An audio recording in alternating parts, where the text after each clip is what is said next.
Hi there, Stan the Annuity Man, America's annuity agent, licensed in all 50 states. Glad you joined me today for this video. We're talking about retirement withdrawal strategy or strategies using income riders. So we're going to talk about how income riders work, where they're attached to, what products use income riders, what you should know good and bad about income riders, the limitations, the benefits, what I call the asterisks, the things that not anybody knows, but Stan the Annuity Man and a handful of other people that probably I can count on this hand, this big hand that can palm a basketball. Hello, that's what I'm talking about. 6'6". I told someone the other day because I have a lot of free throw shooting records and shooting records where I used to play basketball, and people go, "That's fantastic." I'm like, not really. It's not a good resume builder, and that and $1 will buy you a really bad cup of coffee. So for all the kids out there going, I'm going to play in the pros. No, you're not. Get your degree. Go, why am I doing that? Why am I giving that? You're already telling your kids and grandkids that, right? All right, never mind. Hit the music.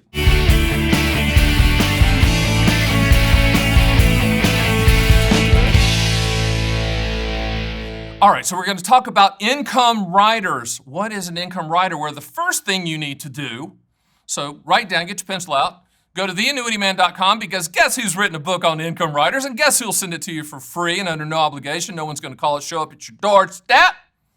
Me. I'll send you an income rider owner's manual. Who in the world would sit down and write a book on income riders? Let me think. Me. Because I don't have a life. My life is annuities. I'm Stan the Annuity Man. I don't even have a last name. It's Stan the Annuity Man. On my headstone, when I die, my Learjet hits the mountain. I don't have a Learjet, but I could rent one, I guess. It's going to say Stan the Annuity Man, no last name. My wife won't care. She'll be driving off in the Lamborghini with the boyfriend, right? And my 2 daughters will helicopter in and they'll drive off in the Bentley. It won't matter. But income riders do matter. Why do they matter? Because they solve for what I call income later. What is income later? It's get a call the other day, and the guy says, I believe his name was Fred or something, okay? But we're going to call him Fred. I like Fred. He said, "Hey, Stan, I don't really need income now because I'm going to retire in about 5 years." This is a phone, by the way. This is a hand phone. He goes, "I'm retiring about 5 years or 7 years, not sure. What should I do? Me and the wife want to plan. We want to know what we're going to get in the future. How do we do that?" That's called income later. Now, there's 2 products that solve for income later. One's a deferred income annuity, and one's an income rider. We'll talk about deferred income annuities later. We're talking about income riders. Income riders are not just a standalone annuity. You can't call me up like Chester did the other day and go, "Hey, Stan, I've read all the books. I just want to buy the income rider. That's all I want to buy. Me and Martha have made the decision." Hey, Chester, you can't do that. You have to attach it to a policy. How'd you like that?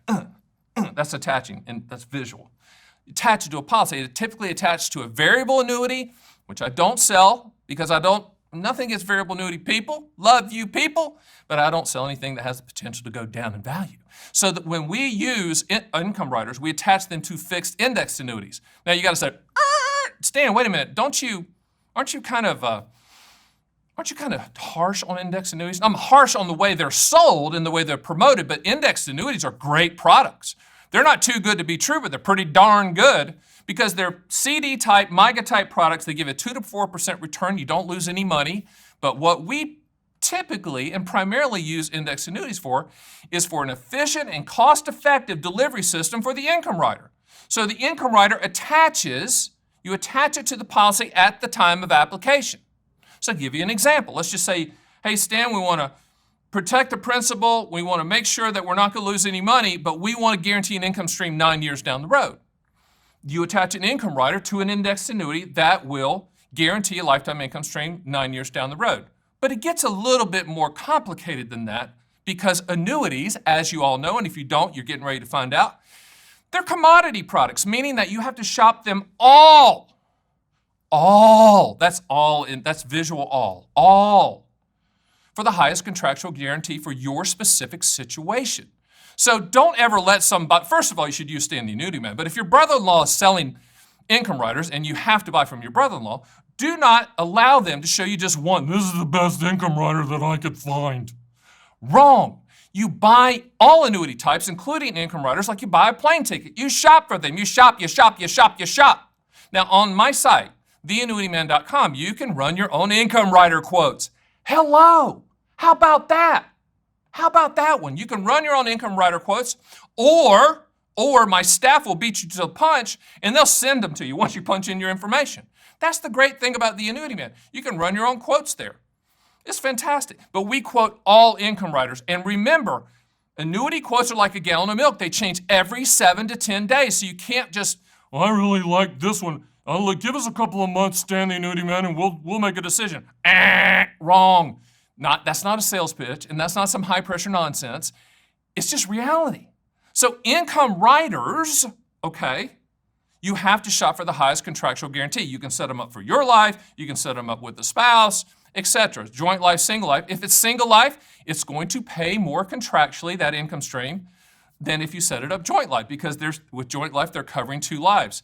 People say, I got a call the other day, goes, I like this. It's from the Chester person. I like this income rider, but when does it stop paying? As long as you, Chester, and your wife, Martha, are breathing, as long as you're like, as long as you're breathing, boy, that got there. It's going to pay. When you stop breathing, or if it's joint, when the second spouse stops breathing, okay, then the income stops. So I don't know what the return on investment is going to be until you die. There's no ROI till you die. It's a transfer risk pension product. So don't compare it to bonds or stocks or ETFs or GameStop, Bitcoin. It's a pension. And in the world that we live in, 90% or I think it's 90% of private companies, or more than that, do not offer pensions. The only pensions around if you work for the government or a really good labor union, or the 1 or 2 or 3 or 10 or handful of companies that do offer pensions, great. The rest of us have to create our own pension, okay? Now, visual. Here's how it works. Draw a line down a blank sheet of paper. For me, this is my left-hand side. I know for you it's your right. For me, it's my left-hand side is the index annuity. Right-hand side is the income rider. So when you get your statement or you go online to check your account, you're going to see 2 valuations: index annuity accumulation value and income rider value. Spoiler alert, the income rider value was always going to be higher. Also remember, and you have to remember this one, because people will call me and say, Stan, I got an 8% annuity the other day. My brother-in-law sold me an 8% annuity. No, he didn't. Your brother-in-law either lied to you or doesn't know anything. What you got is an 8% income rider. A lot of these income riders during the deferral time period, when you're waiting to turn on the income, will grow by this high percentage rate. And you're like, Jimmy Carter's back in office. I love Jimmy Carter. He's from Georgia and he builds houses, and his brother, he drinks beer.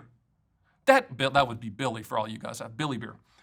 No, Jimmy Carter's not in office. That's not 8% or 7% or 6% or 5% yield. You can't call up the annuity company and say, hey, send me that 7%, that'd be good. No, but it's going to grow by that amount so that when you turn on the income stream, it's going to be a high dollar amount that you're going to base that first income amount on for life. It's not going to go up or go down. Yes, there are income riders that have some, not all, not many actually, increases in the income stream. But remember Madonna, Vogue, let your body roll to the income rider music.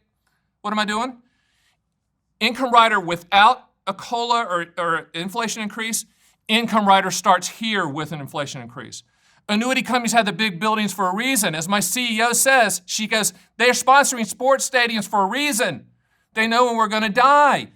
Income rider without, income rider with an inflation increase. That doesn't mean you don't buy the inflation increase. You just have to know they're not giving it away. And when the person's pitching, you're going, well, this annuity adjusts for inflation. And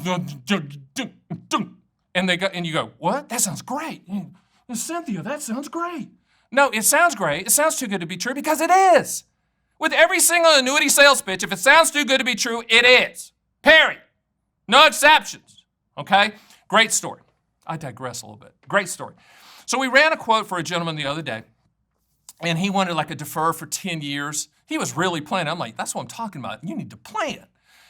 Defer for 10 years, and we ran the quote, and the quote came back, and it was, say, XYZ company. And it was a really high payout. I mean, really high to the point where it was marginally higher, so much marginally higher than the company that finished second. They were like, wow, that's pretty high. And he's like, well, why is it so high? This is an asterisk, and this doesn't happen all the time, but you just need to know there are companies that will pay a high amount for the first 10 years and then it drops after 10 years. 90 8% don't do that. But I'm giving you the reason that you need to set an appointment at theannuityman.com and talk to me, because I will explain to you how these income riders work. And you people that say all annuities are the same, or I hate all annuities, all this stuff, yes, income riders solve for income later. Yes, they do, okay? But you have to understand that companies try to delineate themselves, how about that word? Delineate themselves from the other to make themselves more attractive. So that's the reason we need to run the quote, and you just can't make a decision on some guy just or some gal sending you a proposal. We need to dig in, you need to read the books. And actually on my Stan the Annuity Man YouTube channel, if you hit playlist, you're gonna see that I've done a ton of videos just on income riders in addition to this one that goes deeper and deeper and deeper and deeper into income riders. Now, let's talk about fees on income riders. With most, I'd say 98%, who knows? That's the Stan the Annuity Man math percentage, but the majority have a fee for the income rider for the life of the policy. But remember draw the line down the middle of the page, income rider over here, indexed annuity side over here, the call options. The fee for the rider comes out of the indexed annuity side, whatever that is. And typically, ballpark, it's around 1%, could be a little bit more than 1%, could be less than 1%. But in that 1% range, okay, that's taken out of the accumulation value for the life of the policy. Even after you turn on that income stream from the income rider, that fee is going to be deducted from the accumulation value. Once again, the annuity companies have the big buildings for a reason, but remember what they're doing. They're taking on the risk of your life expectancy. You're saying, hey, annuity company, I'm going to buy an income rider. I'm going to turn it on 7 years from now. You, the annuity company, I want you to take that risk on and pay me or me and the spouse or me and the partner for the rest of our lives as long as we are breathing. One last thing about income riders that I think is very, very important is called flexibility. It's not me because I can't even reach down and touch my toes. I mean, this is flexible to me. That's flex, okay? Income riders, flexible. What do I mean by that? Let's just say the gentleman that wanted the 7-year income start, and he's buying an index annuity with an income rider. The surrender charge for the index annuity was a 7-year surrender charge. We get to the 7 years, and Fred says, you know what, Stan the Annuity Man, America's annuity agent, licensed in all 50 states. Yeah, that's how you have to do it. He says, you know what, I don't want to turn on the income rider. I just want all the money back. Things have changed. My Aunt Martha died and left me $400 million. I don't need it anymore. You do not have to take it. How about that? It's not annuitized. The majority of income riders, as you'll read in my book when you get it at theannuityman.com, Income Riders Owner's Manual, the majority of income riders are not annuitized, meaning you're not ripping the knob off the faucet and the income's coming, you can't do anything about it. Income riders are flexible. You literally could shut it on and off if you wanted to. If they raise income taxes to 92%, like my CEO wants, she goes, let's tax all rich people at 92%. She didn't say that. But she just pointed out the other day that used to be the case. Then we could shut it off. Not many people do that, but we could. I was thinking about a Genesis song. Turn it on, turn it on, turn it on again. Remember that, Phil Collins? Turn it on. That's me dancing. Turn it on. Okay, what I'm trying to get to, the point is, with income riders, it's pretty cool. You can, let's just say you turn it on in 7 years. You could shut it off and then turn it on at year 10. Shut it off and then turn it on in year 15. Flexible. It's flexible, okay? That's all you need to know. I'm so glad you joined me for this crazy, wonderful income rider video. But what I want you to do before you leave is hit subscribe, share, like, comment, and I'll see you on the next Stan the Annuity Man video.